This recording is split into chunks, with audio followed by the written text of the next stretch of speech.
As you might have guessed, just as there are ways for working with existing files, there's ways to work with existing directories. And whether you call them directories or folders doesn't really matter. They're the same thing.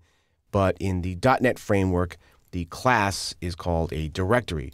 Now, working with directories is pretty similar to working with files, except that directories can also contain other files and directories, whereas files just contain information. But there are classes for working with directories. There is, of course, the directory.exists function, which tells you whether a directory exists or not. You can also create and delete directories the same way you can with files. You can figure out what the current directory is for the application. This is the directory that the application is currently looking at, what it thinks is the current one where information will be written to or read from.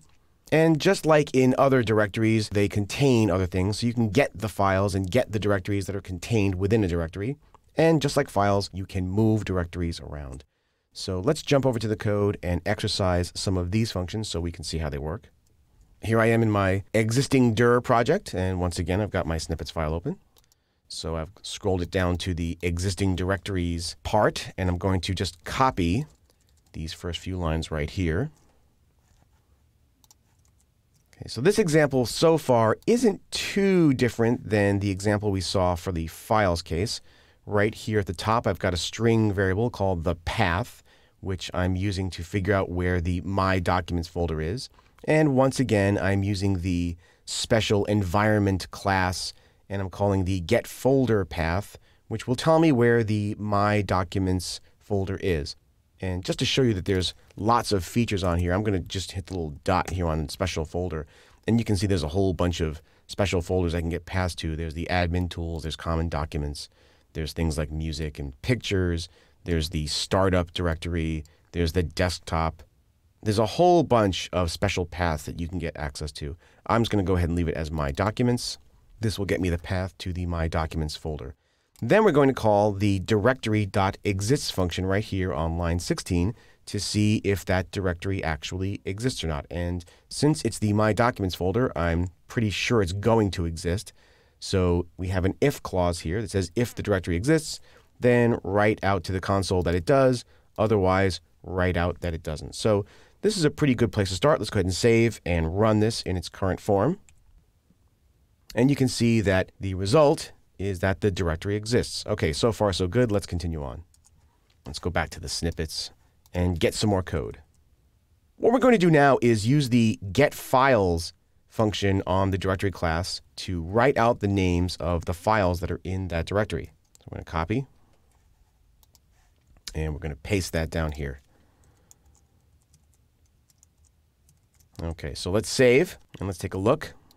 So the getFiles function that you see here on line 24 returns a string array, which is why I'm declaring this string array variable called files, which will hold the result of the getFiles function. And I pass in the path, which is now the My Documents folder. Then below that, I'm using our newly discovered for-each loop construct. And so I'm going to loop over all the strings in that files array. So for each string, and I'm going to call each one of those S that's in the files array, I'm going to write out to the console that I found a file plus whatever the file name is right here. Now I could use the formatting string function, but I've just chosen not to for simplicity here. So let's go ahead and build this. We can see the build succeeded, and let's run it.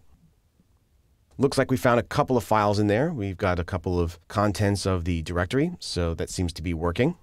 All right, let's hit return and go back to the code. Okay, let's move on. Now we're going to do a little bit of extra credit. Turns out that there is a class called DriveInfo, and I'm going to leave that up to you as an exercise to go onto MSDN and look up this class to see what it does. But I'm just going to do a really quick, simple experiment here. And I'm going to copy the code, and then we'll explain what it does.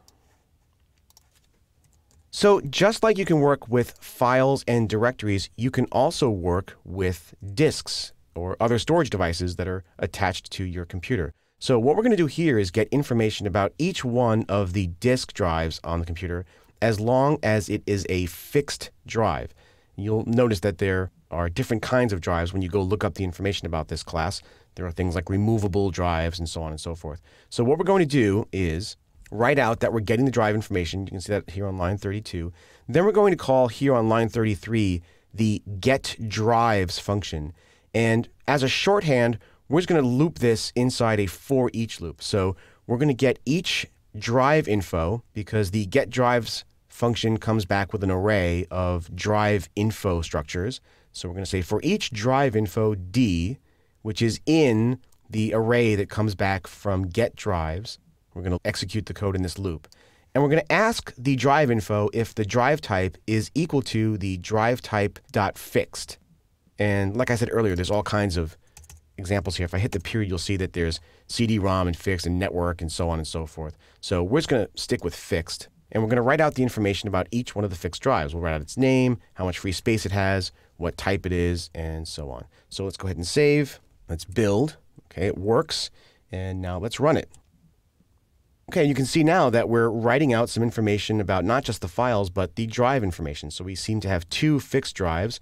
One is called C:, one is called D:.